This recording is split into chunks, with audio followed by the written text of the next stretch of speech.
그래서 일단 이렇게 다른 분들의 그런 힘든 점도 도와주시고 성공을 이끌어 주신 건 너무 대단한데, 그럼 이런 생각이 드실 것 같아요. 그럼 신기루 회사님은 대체 뭐 더 젊으셨을 때 뭘 해가지고 이런 단계에 오게 되셨나? 남을 도와줄 정도의 내공이 생겼나? 이게 되게 궁금할 것 같거든요. 저는 간략하게라도. 네, 2003년도부터 노점상으로 시작을 했습니다. 길바닥에서. 네, 길바닥에서. 왜 그때 그냥 세계 원래 성공한 교육가들은 창고에서 뭐 컴퓨터를 하든 네. 아니 길바닥에 장난하든 하길래 나 길바닥이다 컴퓨터 잘못하니까 이러면서 이제 노점상을 시작했던 게, 학교를 이제 때려치고 뭐 사연을 얘기하기는 기니까 좀 짧게 얘기하자면 원래 고려대학교를 다니고 있었는데 휴학하고 이제 군대를 갔어요. 군대에서 왕따를 제가 좀 당했거든요. 제 성격이 좀 보면 되게 막 업되고 이러잖아요. 그게 좀 튀잖아요. 튀니까. 그래서 좀 많이 맞고 막 이런 측면에서 있다가 혼자 있는데 제 후임 중에 하나가 저한테 책을 보라고 하더라고요. 그 뭘 보냐 했더니만 뭐 앞으로 나가가지고 내가 살아가야 될 것에 대한테 좀 철든 거죠. 그리고 또 뭘 보냐 했더니 사업에 관련된 거 뭐 정치 경제 다 보더라고. 너 뭐 하던 애냐? 세종대학교 다니는 친구인데 동대문항 티셔츠 팔고 네. 그런 거 떼다가 팔고 하면서 그걸 학비를 대고 하면 어찌 보면 조그만 무슨 자영업자 사업가? 너무 멋있더라고요. 내가 사업을 해야겠다. 그래 노점을 했죠 저도. 내가 먼저 나가서 할 테니까 너 따라와 같이 하자 그러면서 같이 했고, 그러면서 하는데 될 리가 있나 이게? 잘 안 됐구나. 잘 안 됐죠. 엄청 힘들었어요. 맨날 뭐 돈 까먹고 힘들고 막 뭐 돈도 별로 없었으니까 노가다 뛰어가지고 그걸 이제 초기 그런 뭐 시드머니로 삼아서 했으니까. 그러면서 막 고생을 하던 이런 것들을 반복하다 보니까 뭐 결국 안 되는 걸 해내야 되는 상황이 됐잖아요. 저 같은 경우는. 그러다 보니까 뭐 본의 아니게 정말 이 말하고 하술 어떤 영업 이런 능력이 좀 많이 성장하게 되었고 또 제가 예전부터 좋아하던 게 남을 가르치는 거였거든요. 어떤 그 친구들도 막 수학 이런 거 구경서 가르쳐주면서 희애를 얻고, 그래 내가 잘하는 게 말을 잘하고 영업을 잘하고 세일즈 잘하고 이런 걸 하니까 이런 걸 잘하는 법을 가르치면서 내가 뭔가 좀 사업을 준비해보면 어떨까? 라고 하는 것에 대한 어떤 비전을 품고 어떤 그 롤모델을 예전 영상 보면 한국의 브라이언 트래시 이런 게 나오는데 제 목표가 그래 나 한국의 브라이언 트래시가 되는 거야 라고 하는 어떤 세계적인 유명한 동기부여가잖아요. 그걸 목표로 삼으면서 이제 하다 보니까 점점 현재와 같은 이런 사업을 하게 된 것 같아요. 그래서 처음에는 길바닥에서부터 시작했지만 그런 실전 내공을 얻으면서 그거를 그냥 내가 혼자 사업을 하는 게 아니라 잘하는 방법들을 전수를 좀 해줘야겠다. 해보면서 저는 계속 망했거든요. 판매를 잘해서 되는 게 아니구나. 왜 보면 우리가 뭐 요즘 이거 팔아보면 잘 팔릴까 하면서 뭐 이거 판다 그래요? 그럼 이거를 팔기 위해서 마케팅 어떻게 하면 되는지 정도, 그리고 뭐 요즘 스토어 이런 걸로 해놓으면 그게 사업이라고 생각합니다. 근데 중요한 건 그건 이제 시작인 거지. 여기에서 사업이 시작돼버리면 이제는 막 뭐 직원이 뽑히고 또 비용에 관련된 어떤 이거부터 시작해서 다양한 내가 접하지 못했던 그때 이제 맞닥뜨리게 되면 멘붕이 시작되는 거죠. 그런 것들을 겪으면서 저는 되게 많이 무너졌어요. 지금 13전 14기 정도 했는데 자꾸 될 만하면 망하고 될 만하면 망하고 뭐 사람 때문에 망하고 거래처 때문에 망하고 뭐 때문에 망하고 자꾸 이런 것들을 겪다 보면서 그래 이런 것들을 겪지 않게끔 그래도 같은 이유로 망하지는 않으니까 내가 이 훈련이 되니까 이런 것들을 예전에 나에게 누가 알려주는 사람이 있었다면 참 좋았을 텐데 그 역할을 내가 좀 해봐야겠다 라고 하는 게 이제 제 어떤 이 살아가는 이 사업의 사명이 되었고, 이건 정말 의미 있는 일이다, 가치도 있고 사람들에게 도움을 줄 수 있는 일이다 라는 게 이제 시작되어서 현재 모습이 된 것 같아요. 그렇군요. 그래서 사실 저도 이제 신사장이라는 친구가 그거였거든요. 자기가 이렇게 해봤는데 어차피 사람이 겪을 그 문제들 되게 비슷비슷하고, 그러면 내가 내 친구한테 뭔 사업을 알려준다 그러면은 굳이 내가 겪은 그 시행착오를 똑같이 겪을 필요는 없겠다. 어차피 뭐 겪기야 겪겠지만은 굳이 불필요한 건 겪을 필요 없겠다. 그래서 시작한 게 이제 사실 창업다운제는 컨텐츠였었거든요. 그러면서 비슷한 것 같아요. 대표님도 내가 겪은 그런 시행착오들 굳이 안 겪어도 되는 거면 겪게 할 필요 없겠다. 빠르게 그쵸. 성공으로 가길 좀 도와줘야겠다. 그래서 그런 비슷한 맥락이 있었던 것 같아요. 듣고 보니까. 이거는 진짜 핵심적인 거. 그 프리치 7단계 다 좋아요. 뭐 아까 얘기했던 뭐 복싱, 뭐 강용수는 다 좋은데 사실 저희 채널 보시는 분들은 어쨌든 스마트 스토어 비롯해서 좀 온라인 판매 쪽에 관심 있는 분들 대부분 보시거든요. 그러면 그분들도 이 프리치 7단계를 과연 적용할 수 있냐? 그게 궁금합니다. 그럼요. 예를 들어서 보자면 이겁니다. 이 아까 아들 최민준 대표. 이거. 이 친구가 이 팬덤이 이미 있는 거잖아요, 엄마들한테. 그러면서 판매하는 게 결국은 아들 굿즈를 만들어 팔죠. 아들의 한글, 뭐 공룡 뭐 이러면서 그 한글 배우게 하는 키트부터 시작해서 3만 원 아들이 노는 아들 상자, 보이스 박스 이런 것들, 그런 것들을 만들어 팔고 마찬가지로 개 목줄을 파는 거죠. 하데스와 어떤 코담요, 코이블. 근데 이거를 우리들은 코담요 팔리니까 잘 팔린대 라고 코담요 소싱해가지고 어떻게 하면 싸게 사? 어떻게 하면 좀 저렴하게 이거를 만들 수 있어? 어떻게 하면 마케팅하면 잘 팔려? 어디 뭐 키워드 잡아야 돼? 인스타 할까? 이렇게 접근해 버린단 말이에요. 근데 그게 중요한 게 아닌 거예요. 어떤 상품을 팔든 이 이제 그 인비저블 힐즈라고 하는 이런 표현이 쓰이는데 보이지 않는 쳇바퀴에 의해서 결국은 내가 큰 재미를 못 보게 될 것이다.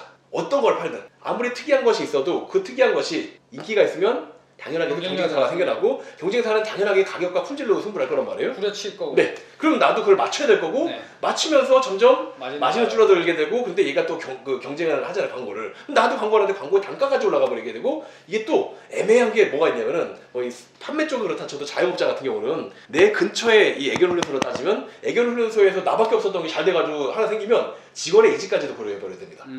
스토어는 좀 그런 게 아니지만 네. 이런 문제들이 생기면서 자꾸 나의 관리 비용과 어떤 이 출혈이 시작되는 거죠. 그러면 이제 이 스토어 같은 경우는 이런 생각을 하죠. 그래 내가 하나 이거 팔아가지고 예를 들어 한 30만 원 번다 한 달에 그러면은 이거 100개 만들면 3천이잖아 이 생각을 해버리는 거죠. 그래서 추가적인 소싱을 해버리고 소싱을 하는데 문제는 다른 걸 소싱해도 마찬가지가 되는 거죠. 시간이 흐르면서 10개, 20개 늘어나는데 유행이 지나고 뭔가 지금 이 트렌드가 바뀌면서 다시 예전에 있었던 걸 몇 개가 사라져버리게 되고 그리고 또 여기서 어느 정도 안정적으로 잘 키웠더니 이걸 담당하고 있던 직원이 돈이 되는데 말이야? 그러면서 또 눈에 보이는 것만 보이지 않아요. 매출이 얼마냐 이런 거. 그러니까 이거 사장님만 부른 거 아니야 이거. 내가 나가서 찾아봐야겠다. 네. 나가면 꼭 갖고 나가 이거를. 이래버리는 일들이 벌어지면서 경쟁사가 만들어지고 내게 잘려나가고 하는 일들이 반복적으로 벌어질 수밖에 없는데 이럴 때 그럼 또 뭘 해야 되느냐가 원점으로 가서 근본적인 걸 잡지 않고 네. 그럼 요즘 뭐가 잘 나가요? 또 이렇게 다른 아이템을 찾고. 네. 그럼 어떻게 해야 잘 나가요? 되잖아요. 그렇죠. 계속 돌게 되는데 이게 언젠가는 괜찮아지겠지라고 생각합니다. 근본적인 해결책이 아니에요. 그렇죠. 근데 이 근본적인 해결책을 뭐 이렇게 또 해석할 수는 있어요. 내가 내 걸 만들어야 돼. 이걸 총판이나 어떤 제조로 가는 분이 있고 이건 정말 지금 원리 정말 쌈박하게 잘해가지고 진짜 우리 이거 판매 스타트업이야 우리 같이 가는 거야 그래서 사람을 뭉치는 경우도 있고 혹은 결국은 내가 광고를 하더라도 내 광고비가 좀 저렴하면 더 싸게 팔 수 있고 나만 남잖아 나만의 어플을 만들어버리는 경우도 있고 다 맞는 방법입니다. 네. 근데 근본적으로 봤을 때는 이게 왜 나에게 사야 되는지에 대한 이유도 없는데 자꾸 이런 것들을 만든다는 거죠. 근데 여기서 이제 이 방금 말씀드린 게 3가지였었죠. 이 방법이 잘못된 건 아닌데 여기다 하나를 어떤 강화하는 방법들입니다. 이것들 저는 이걸 웬만하면 이렇게 하지 말라고 하거든요. 그럼 이상하죠. 해결책이 뭔가요? 해결책이 뭐냐면은 아까 말한 팬덤을 만들자는 소린 거예요. 예를 들면 작년 이맘때쯤에 컨설팅을 받으셨던 분인데 키오스크 혹시 아세요? 그 식당 가서 이거 예. 돈 사람한테 안 내고 네. 기계로 결제하는. 이건 뭐 단가가 좀 있다 보니까 스마트 스토어에서 팔지 않았고 그분은 네. 이제 돌아다니면서 방문하면서 팔았단 말이죠. 근데 만약에 이걸 스토어에서 팔았다 가정하고 해볼게요.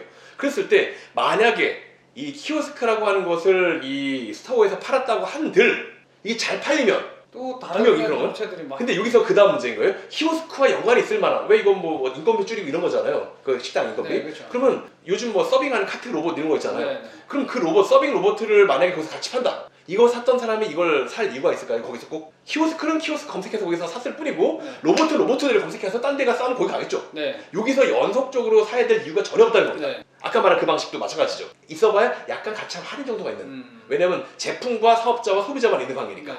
근데 이런 식으로 내 팬덤을 만들고 나를 구축하고 있는 지지 기반이 만약에 만들어져 있다. 예를 들어 키오스크로 따지면 인건비를 줄이고 자동으로 돌아가게 하는 이런 맥락에서 나온 거잖아요. 그러면 만약에 우리가 이 키오스크 판매하는 사람이 아니라 나는 스토어들 일단 안 해. 일단 처음에는 키오스크를 통해 이 매출 올리겠다 아니고 식당 사장님들이 오토로 돌아갈 수 있는 매장을 만들기에 도와주겠다는 가정인 거예요.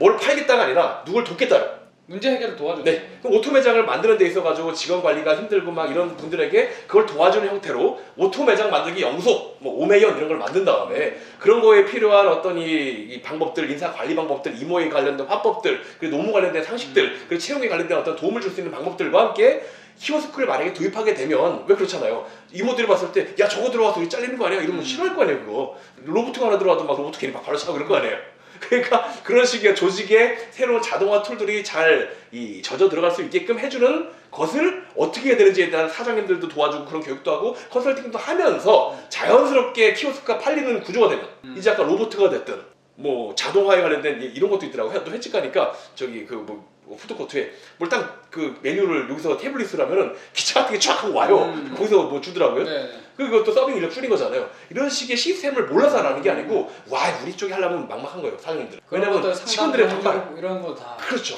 그런 것들을 함께 하는 형태로 오토 매장 만들기 연구소가 만들어지면 이것에 소속되어 있는 사장님이라고 하는 팬덤이 생기는 거죠.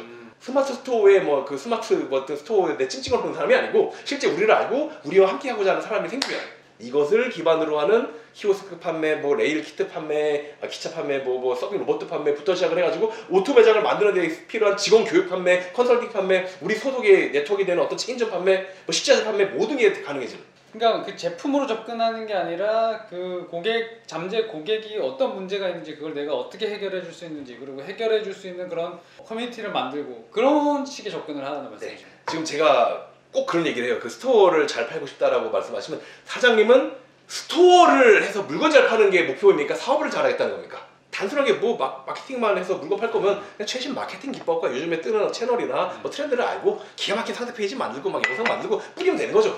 뭐 그 따라하겠지만 누가. 네, 그렇죠. 그렇지만 근본적으로 내가 사업을 잘하겠다라고 한다면은 이런 식의 맥락과 철학이 좀 있어야 되고 누굴 돕겠다라고 하는 명확한 이익이 있어야 그래야 사업체가 만들어지고 그 중에 하나가 매출의 채널 중에 하나가 스토어인 거죠. 네, 아마 이 얘기를 들으시면은 약간 머리 한 대 맞은 듯한 느낌 드시는 분들이 많이 있을 거예요. 사실 저도 이 책을 보고 나서 그런 생각을 되게 많이 했어요. 저는 뭐 홈트 친구라는 이제 홈트레이닝 용품이나 헬스용품 판매하는 그런 스토어를 운영을 하고 있는데 처음에 정말 단순하게 생각했어요. 나 운동 좋아하니까 운동 뭐 팔아야지 뭐 이런 거로 시작을 했는데 어떤 현상이 벌어지냐면 수많은 이제 돈 버는 법 알려준다는 유튜버 중에서 자기 스토어를 오픈해서 파는 사람은 없어요. 왜냐하면 그건 타겟이 돼버리잖아요. 그쵸. 저 사람 이거 잘 팔리는가 보다 해서 나 똑같이 따라 팔래? 대신 1,000원 깎아서 이래버리면 왜냐면 그 제품이 특허가 있는 것도 아니고 저만 팔 수 있는 것도 아니고 누구나 다 따라 할 수 있는데 정말 타겟이 되기 쉬우니까 당연히 그런 강사들이 절대 자기 스토어를 오픈하거나 하진 않죠. 근데 저도 그래서 그것 때문에 굉장히 많이 힘들었는데 그래서 사실 제가 선택한 방법은 말씀하신 거랑 비슷했던 것 같아요. 이런 거를 뭐 유튜브나 블로그나 이런 데서 어떻게 하면은 홈트레이닝 용품으로 집에서 쉽게 몸을 좀 건강을 잘 유지할 수 있냐, 몸을 좀 잘 만들 수 있냐 그런 컨텐츠를 만들었어요. 저 같은 경우는 글도 쓰고 사진도 넣어가지고 활용하는 방법이라든가 그래서 이렇게 운동하실 때는 이런 제품이 필요합니다 라고 추천을 드리니까 그게 이제 실제로 구매로 연결이 되더라고요. 근데 보통은 그런 생각을 안 하시죠. 그냥 싸게 떼어와서 키보드 잘 맞춰서 상단에 올려놓으면 네. 잘 팔리겠지. 잠깐 잘 팔릴 수 있는데 말씀하신 것처럼 그냥 개판되는 거거든요. 사실 나중에 좀만 지나면은. 그래서 말씀하신 맥락으로 생각하는 그런 방식은 정말 필요한 것 같아요. 그래서 이 책에도 너무 잘 나와 있으니까 한번 참고를 해보시면 좋을 것 같습니다. 아니면 그 예시를 좀 더 하나 더 들어볼까요? 근데 어떤 거 있을까요? 그러니까 사업의 흐름을 스토어에 국한하지 않는 거다라고 좀 생각을 해보면 좋을 것 같은데 네. 예를 들어서 볼게요. 내가 기가 막힌 어떤 뭐 그런 신박한 제품을 만들어주네. 네. 특이한 아이디어 상품들. 이 아이디어 상품인데 만약에 여기 이렇게 삐쭉 튀어나온 어떤 주둥아리가 있는 거죠. 네. 새 부리처럼 뭐 그런 컵이라고 한번 해볼게요. 이렇게 넣어서 먹어도 안 흘리겠죠. 어떤 큼지막한 빨대가 있는 거니까. 네. 만약에 그런 게 있다라고 치면 이거는 일반적인 사람들은 먹을 건 아닐 거고 특별한 이유가 있으니까 먹는 컵일 거 아니에요. 네. 만약에 이렇게 뾰족하게 튀어나와 있는 컵은 어떤 사람들이 먹을까요? 이렇게 마시기 불편한 흘릴 때 네. 불편한 이유는 당연하게 뭐 이게 입이 잘 안 움직이니까 이런 걸 하겠죠. 신체적으로. 네, 뭐 뇌졸중이든 중풍 아니면 뭐 안면 마비든 뭐 이런 사람들에게 필요한 컵일 거란 말이에요. 네. 아 아이디어 괜찮단 말이지. 근데 없어 보니까 중풍 환자들에게 필요한 걸 중풍 컵 이렇게 이름을 해서 뭐 스토어도 중풍 몰 하나 만들었어요. 중풍 몰에 중풍 컵이 딱 러칭돼서 이거 10,000원 하고 팔았습니다. 기가 막히게 내게 나는 거죠 이게. 근데 문제는 이제 뭐겠어요? 뭐야 저거 원가 해봐야 2,000원, 3,000원밖에 안 할 것 같은데 10,000원에 팔리네? 야 이거 지금 뭐 재질이 뭐야? 우리 더 좋게 만들어. 야 1,000원 빼. 우리 9,000원에 팔자. 이름 뭘로 할까요? 사장님 뇌졸중컵 뇌졸중컵 뭐. 한 달 지나서 뇌졸중컵, 둘째 달은 안면마비컵, 세 번째 주는 짝짝이컵 막 나올 거 아니에요. 그리고 이게 옛날엔 첫 달에 한 10,000개를 팔아가지고 이게 1억 팔았는데 이게 지금 이게 돼버리니까 안 되는 거예요. 야 이거 지금 안 되겠다. 어떻게 해야 될까? 라고 하면서 그럼 이걸 뭐 좀 더 나도 싸게 팔아야 되느냐 뭘 해야 되느냐 이런 문제들이 생기는 걸 이렇게 잡자이 겁니다. 이거를 우리는 중풍컵이라고 내가 만들었으면 만들지 말고 처음부터 그래 중풍 환자들에게 이런 컵들이 있으면 참 좋을 것 같다. 보니까 뭐 이거와 연결되는 뭐 중풍 환자들에게 필요한 어떤 뭐 운동 기구부터 뭐 중풍 젓가락 뭐 필요할라는 모르겠지만 숟가락 젓가락 국그릇 밥그릇 뭐 다 필요할 것 같다. 중풍 환자를 위한 뭔가가 있다. 중풍 굿즈잖아 이게. 이거를 나는 잘 팔고 싶은데 파는 것에 앞서 아까 제가 물건을 팔려고 하지 말고 누군가를 돕자라고 얘기했잖아요. 네. 그럼 중풍 환자를 도우려고 그러면 분명히 갑자기 중풍이 걸려가지고 쓰러지면 어떠겠어요 그 가족들이. 정말 이 막 우환이 있는 거잖아요 집에. 그런 가족들에게 심신적으로 좀 어떤 힐링이 되어줄 수 있는 그런 것들과 실질적인 어떤 대책. 남편이 쓰러졌으니까 와이프가 뭘 해야 될 거 아니에요. 그런 것들에 대한 어떤 뭐 수익거리랄지 아니면 이제 병수발을 들어야 되는데 뭐 어떤 뭐 마사지도 좀 해줘야 되고 한쪽도 아프니까 그 한쪽이 안 되면 한쪽 많이 쓰니까 아프잖아요. 네. 그거에 맞는 운동법이 또 따로 있을 거고 중풍 운동법이 이런 것들이 관련된 여러 가지 어떤 필라테스와 운동과 조깅과 뭐와 이런 것들 운동치료 병원 소개 모든 게 다 내가 제공할 수 있는 서비스가 되고 컨텐츠가 되겠죠. 이런 것들을 통해서 실제 갑자기 중풍 환자들이 우리 가족 중에 발생된 이런 사람들의 가족 구성원을 모은 다음에 대한 뇌졸중 가족 연대 이렇게 하나 만드는 겁니다. 이런 상태에서 그런 서비스들을 공급하고 도움을 주는 충분히 의로운 일을 하면서 여러분들에게 필요한 이런 이 물건들이 실생활에 없다. 그래서 내가 만들었습니다. 중풍 뇌졸중 가족 연대에서 만들어낸 중풍컵이라고 해서 만약에 팔린다면 만약에 이게 뭐 스마트 스토어에 팔릴 이유도 없고 솔직한 얘기 이렇게 되면 만약에 자사몰에서 팔든 뭐 스토어에 올렸어도 남들이 보기에 이거 잘 팔리잖아 뭐야 이거 우리도 만들어 사장님 저거 저래서 잘 팔린다는데요 저 우리 어떻게 하죠? 아 하지 말자 저건 아닌 것 같다 이럴 수도 있고 만약에 온다 쳐도 그게 있거나 말거나 우리는 우리들의 시장에 있는 거고 근데 여기서 더 중요한 점은 아까 말한 대로 중풍컵 이후에 뭐 중풍 숟가락 젓가락 밥그릇이 나와도 그냥 중풍몰이었다면은 중풍몰에서 같이 살 이유는 없잖아요. 엄밀히 따지면 뭐 묶어 배송 정도 하는 정도지. 근데 이거를 이게 지금 보면은 중풍 가족을 갖고 있는 사람들끼리 어떤 힘든 점을 서로 위로하기 위해서 만드는 어떤 지역 모임 같은 것도 있고 어떤 꾸준하게 분기별로 한 달별로 만나는 어떤 이런 전체 모임도 좀 있고 이런 데 참여하기 위해서는 여기서 샀던 것들 가져와서 같이 뭐 자랑도 좀 하고 여기서 한 뭐 우리 몰에서 한 100만 원 이상 정도 산 사람들에게는 특별한 서비스를 또 제공해주기도 하고 이러면서 점차 그 모든 중풍 가족 연대에 있는 사람들이 우리 몰에서만 사야 될 이유들이 계속 단단하게 만들어지고 네. 근데 그 안에 섞여 있는 사람들끼리 딱딱 이 인간적 관계까지 맺어지면서 우리라고 하는 테두리가 만들어지면 이제 여기서 나가면 좀 왠지 허전한 느낌이 되죠. 근데 이걸 이 자격을 유지하기 위해선 꾸준하게 여기서 판매하는 거는 사주는 게 아무리 봐도 맞는 거야 자기가 봐도 그 서로 알고 그러니까 자연스럽게 살 거라면 필요 없는 거 사는 것도 아니니까 필요한 거라면 우리 연대를 활용해야 되는 거야 라고 하는 인식이 생길 거고 전체의 어떤 하나의 문화로 자리 잡겠죠. 여기 있는 왜 보면 BTS도 남이만 가지고 흐르잖아요. 이게 있어야 되잖아요. 각 콘서트장 가려면 그런 것처럼 중풍 굿즈가 그런 역할을 하게 되면 강력한 진입 장벽이 되는 거죠. 이걸 뭐 주식 쪽에서 얘기하면 경제적 해자라고 부르는 거고 이게 보면 뭐 특허권이 있든 어떤 뭐 전방이나 후방을 통합해가지고 원가가 우위가 있든 아니면 어떤 뭐 다 쓰니까 카톡처럼 뭐 안 쓰면 안 되는 게 있든 아니면 애플 아이콘처럼 하나 쓰다 보니까 좋아가지고 이거 시계도 사고 텔레비도 사고 뭐도 사고 다 샀어요. 락이 걸린 거란 말이죠. 갑자기 그 다음 애플 이거 핸드폰 바꿀 때가 돼가지고 바꿨는데 갤럭시가 10만 원 더 싸. 그렇다고 갤럭시를 바깥할 수는 없는 거잖아요. 내가 불편하니까. 고객 전환 비용이 발생되니까 네. 이런 맥락처럼 뭔가 나가면 불편하잖아 이걸.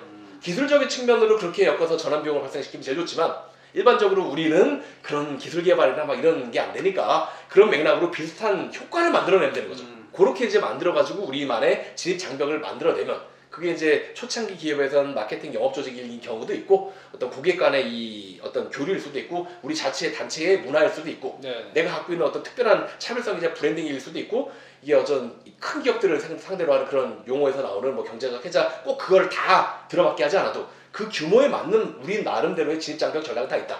그런 것들을 하나씩 쌓아가면서 내 나름대로 이게 만들어지면 나중에는 중풍 환자 전문 병원 네트워크도 만들 수 있겠네요. 네. 이런 형태로 키워나가는 게 맞는데 사람들은 이 아이디어 상품 제품만 괜찮은데 이거 컵 잘 팔리겠다? 화무심이라고 그러죠. 언제까지 잘 팔릴지에 대한 보장도 없고 지키지 못하는 점유율이겠죠. 그럼. 그래서 네, 스마트 스토어 운영하시는 분들, 특히 온라인 판매하시는 분들이 말씀하신 것처럼 조금 잘 팔리다가도 금세 그 효과가 오래가지 못한다는 거는 다 아마 해보셨을 거예요. 그리고 스마트 스토어도 처음 시작하시는 분들은 하나라도 팔렸으면 좋겠다, 하루에 10개라도 팔렸으면 좋겠다 이렇게 생각을 하시지만 10개 팔려도 이제 나중에 또 그런 문제들이 그쵸. 생기는데 그거를 제품으로 접근할 게 아니라 지금 말씀하셨던 그런 부분들을 좀 통합적으로 고려하셔가지고 접근하면 아마 그게 진입장벽도 되어줄 거고 이 지속성도 계속 늘려줄 거고 그런 생각이 듭니다. 그래서 책을 보면은 드셔도 돼요. 그래서 책을 보면은 거기에 이제 네. 인비저블 휠 우리나라로 하면은 보이지 보이지 않는 않는 쳇바퀴. 그런 얘기가 있는데 네. 말씀하신 것처럼 저렇게 제품에만 매달리게 되고 제품만으로 접근하게 되면 당연히 그 쳇바퀴를 그쵸. 벗어날 수가 없고 아까 말씀하신 것처럼 뭔가 다른 사람하고 차별화되고 나만의 어떤 그런 사업들 예를 들면 뭐 강영수 소장님이나 뭐 최민준 대표님이나 이런 분들은 그 사람만이 할 수 있는 특색적인 그런 사업들은 책에서 이제 인생템이라고 네네. 표현을 하더라고요. 그거의 발굴이 중요하다. 실제로 어떻게 발굴을 하게 됐는지 뭐 그런 과정도 설명을 해주셨고 네. 그리고 그런 인생템들을 만들면 당연히 다른 사람이 그거를 금방 쫓아오지 못할 거 아니에요. 그쵸. 예, 그래서 그거 자체가 하나의 또 진입장벽이 될 수 있다. 이런 내용들을 그냥 사례로 말씀을 해주신 거예요. 그래서 그거는 책에는 이제 순서에 맞게 체계적으로 잘 정리가 되어 있더라고요. 그래서 그거를 나의 인생템은 뭘까? 내가 진입장벽은 어떻게 만들 수 있을까? 이런 것들, 그리고 지금 같은 쳇바퀴 같은 이런 경쟁에서 벗어나려면 대체 어떤 인생템을 찾아야 될까? 이런 거 한번 고민해 보시면서 책에서 한번 해답을 찾아보시는 것도 좋을 것 같습니다. 그래서 회장님 결국 하시는 일은 이런 인생템 찾기 원하는 분들한테 컨설팅 해주시고 찾는 거 도와주시고 전략도 짜주시고 하는 일 같은데, 그럼 보시기에 이렇게 도와주셨을 때 뭔가 성과를 좀 빠르게 내는 사람도 있을 거고, 아니면 알려드리고 좀 천천히 잘 안 나오는 분도 계실 거고, 그러면 그 분들의 좀 차이점은 뭘까요? 그렇게 생각합니다. 이게 빠르게 간다는 건 결국 이건 어떤 정해져 있는 하나의 이론, 공식 같은 거고, 이것을 해야 될, 예를 들어 뭐 100가지가 있다. 그럼 100가지를 하면 이렇게 된다 이거잖아요. 근데 이것을 내가 정해진 시간 내에 빠르게 할 수 있느냐의 차이인 것 같아요. 같은 100가지를 시켜도 100일이 걸리는 사람이 있고, 혹은 100달이 걸리는 사람이 있겠죠. 네. 100주가 걸리는 사람도 있겠고, 이게 보면 이 실천력이라고 보면 너무 좀 매정한 말인 것 같고요. 실천할 수 있는 환경을 내가 만들기 위해 예를 들어 뭐 가족들에게 협의를 할 수도 있는 거고, 아이들한테도 엄마가 이런 걸 해야 되니까 조금 시간을 좀 니들이 이해를 좀 해주고 있으렴, 뭐 남편한테도 그렇게 얘기해 줄 수 있고, 혹은 남자라면 와이프한테 내가 이런 것들을 이제 하고 있으니까 날 좀 믿고 지켜봐 주면서 좀 해줄 수 있니? 잘 이런 거국적인 협의를 좀 통해서 몰입할 수 있는 환경을 만들어내면 이 진짜 속도가 붙어가지고 빨리 갈 수 있는데, 이게 이제 몰입이 되지 않는 경우가 많아서 못하는 거지, 사람의 능력이 부족한 게 절대 아닙니다. 그래서 그런 환경을 만들어서 몰입했기 때문에 좀 더 빨리 가는 케이스, 이 몰입이 되는 것 중에 가장 으뜸 또 이런 분들도 있어요. 부부끼리 오는 경우가 있거든요. 네. 컨설팅을 만들어 오늘 복싱 관장님도 이렇게 부부가 오셨는데, 부부는 그럼 이게 믿을 만한 가장 어떤 그런 기초적 단위잖아요. 각자가 잘하는 게 좀 다른 거고, 특히나 남성분들 같은 경우는 어떤 뭐 대외적 활동이나 뭐 어떤 이 컴퓨터나 이런 쪽에 능할 거고, 여성분들은 뭐랄까 이 내부적인 조직 관리나 어떤 상담이나 이런 거에 또 능할 거고, 각자가 잘하는 것들을 살려가지고 조합이 되면 이게 정말 시너지가 잘 나거든요. 그런 쪽에서 뭔가 이 몰입이 당연히 되는 거고, 서로가 아니까. 이런 맥락으로 내가 집중해서 쭉 해나갈 수 있는 형태를 어떻게 내가 먼저 사전에 환경 정리를 해주느냐, 이게 제일 중요한 것 같습니다. 환경을 만드는 거. 그거 진짜 저도 맞다고 느끼는 게, 저희 스마트 스토어 하시는 분들 킵고잉 카페라는 모임이 있는데, 거기 가보시면 나는 우리 집안에 뭔가 소득의 보탬이 되기 위해서 이제 스마트 스토어를 하려고 하는데, 그런데 남편이 그런 쓸데없는 거 왜 하냐, 애나 잘 돌보고 집이나 잘 가꾸면 되지, 참 도와주지를 못한 거죠. 돈을 벌어오겠다는데도 잔소리를 하고, 그죠? 그런 그렇죠. 게, 그게 자기를 너무 가로막는다. 그리고 내가 스마트 스토어 할 때 잠깐 동안 애기 좀 봐줄 수 있는 거 아니에요? 퇴근하고 남편이 와가지고. 그러니까 그게 거기서 협의가 안 되니까 할 수가 없다는 거예요. 그래서 이게 의지만 갖고 될 일이 아니라 진짜 말씀하신 것처럼 환경을 구축하는 게 성과를 내는 데 있어서 그 속도에 있어서 영향이 되게 크겠구나. 실제 능력이 부족해서 못하는 건 아닙니다. 그러니까 말은 그 능력을 발현시킬 만한 기본적인 시간과 노력할 수 있는 그런 환경들이 없는 거지. 네네. 그러니까 이게 핑계라고 우리가 얘기하려고 그러면 진짜 핑계이기도 하지만, 이건 진짜 근본적인 이유이기도 하다. 그러면 제가 하나 더 여쭤보고 싶은 거, 그런 환경이 중요하고, 특히 저는 이제 창업당국치 처음 시작할 때 자취하는 혼자 사는 남자애니까, 청년이니까 전혀 문제될 게 없어요. 그냥 저 스스로만 딱 정신 차리고 있으면은, 그쵸. 저도 그냥 혼자니까 나가서 길거리에서 했던 거잖아요. 신경 쓸 게 없어서 어찌 보면 성과를 빨리 낼 수 있었던 것 같은데, 그러면은 만약에 이제 이렇게 아까 제가 말씀드렸던 사례처럼 부부 사이에서, 가족들 사이에서 뭔가 이렇게 지원이나 협조를 못 받는다, 그랬을 때 뭔가 좀 해결 방법 뭐가 있을까요? 답이 없나요 그걸? 저도 예전 이거 방송 나가면 되나 모르겠는데, 제 예전 여자친구가 저를 자꾸 그렇게 부정적으로 그래서 헤어졌거든요. 그 10몇 년 전 얘기인데. 헤어져야 되네요. 아니 그런 거 아니고요. 저는 그렇기 때문에 저도 그 얘기 들으니까 갑자기 막 한숨이면 나오는 게, 큰 문제 아닐 거 아니에요? 참 그게 지금 계속 반대를 한다 쳐도, 네. 그래도 이제 특히 이제 배우자일 거 아니에요. 뭐 부모 자녀는 아닐 거고. 네. 배우자면 사랑해서 결혼했고 서로가 제일 잘 알잖아요.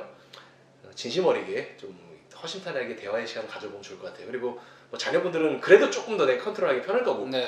육아가 너무 어린 아이만 아니면, 부모님이 반대한다면 이건 괜찮은 것 같아요. 차라리 부모님이 반대하면 내가 내 인생이니까, 전 독립하겠습니다, 성인이니까 못하지, 이럴 수 있잖아요. 실제 제 노정할 때 쫓겨났거든요. 그래가지고 제 인생 제가 살겠습니다 했더니, 그래 좋다 대신 그렇죠. 또 이 뱉은 말이 있으니까 한 그렇게 석 달 고생하시니까 고생하니까 연락하시더라고요. 밥을 먹고 다니냐? 네 들어와라 임마. 뭐 한다고 그 말해. 그래가지고 그래서 납득을 좀 시키는 게 필요하겠네요, 가족들은. 그쵸. 그 수밖에 없겠네요. 이게 몰래 뭘 하고 막 혼자서만 노력하고 그러면 이게 바로 팍팍팍 뭐가 나오면야 이걸 보여주면서 왜 처음에 생각이 다 그렇잖아요. 내가 보여주고 나서 얘기하겠다. 네, 그렇죠. 근데 이게 마음대로 보여주고 나서 얘기한다는 거는 관점에 따라 좀 다르겠지만 왠지 내가 좀 복수한다는 느낌? 나를 무시해서 내가 할 수 있어 뭐 이런 거잖아 지금. 그게 아니라 정말 함께 합의해가면서 제대로 가는 게 맞는 거지. 내가 보여주겠어. 뭘 보여줘야 되는데 그 부부끼리 그냥 하면 되는 거지 그래서. 네네. 그렇게 가면 되지 않겠나? 네. 가업 안 사서 뭐 그렇게 생각합니다. 대화를 통해서 진심어린 대화를 통해서. 아 이거 이렇게밖에 말씀 못 드리기 정말 그건 죄송하네요. 사실 답이 없어요. 그거 뭐 어떻게 그죠? 뭐 사주에 네. 뵐 수도 없는 거고. 네. 사주 후에 잘 네. 대화를 통해서 해결을 했으면 좋겠습니다. 언제든 달걀입니다. 특히 이제 스마트 스토어 하시는 분들이 그 자수성가를 하고 싶어서 하시는 분들이 많아요. 왜냐면 스마트 스토어한테 돈이 처음에 많이 안 드니까. 네. 이제 그런 분들을 위해서 이제 아무것도 없는 가진 게 몸뚱이 이런 분들이 뭔가 온라인으로 판매를 한다 했을 네. 때 어떻게 좀 전략적으로 효율적으로 할 수 있을까? 제시하셨던 방법론 중에서 고객이 스스로 찾아오게 만들려면은 이 전략을 어떻게 좀 활용하면 좋을까요? 혼자 1인 자영업으로 시작해서 조직을 만들고 운영하는 이 단계로 가야 되잖아요, 결국은. 네. 그래서 이거 사람 뽑기도 힘들고 뽑아놔도 일을 시키는 것도 너무 어려워요. 그걸 누가 가르쳐 주질 않으니까. 뭐 어떻게 해야 됩니까, 이런 거? 이게 이미 우리 대표님께서 말씀하신 거에 답이 있습니다. 직원분들을 이렇게 불렀어요. 그 사람들. 네. 여기가 핵심인 겁니다.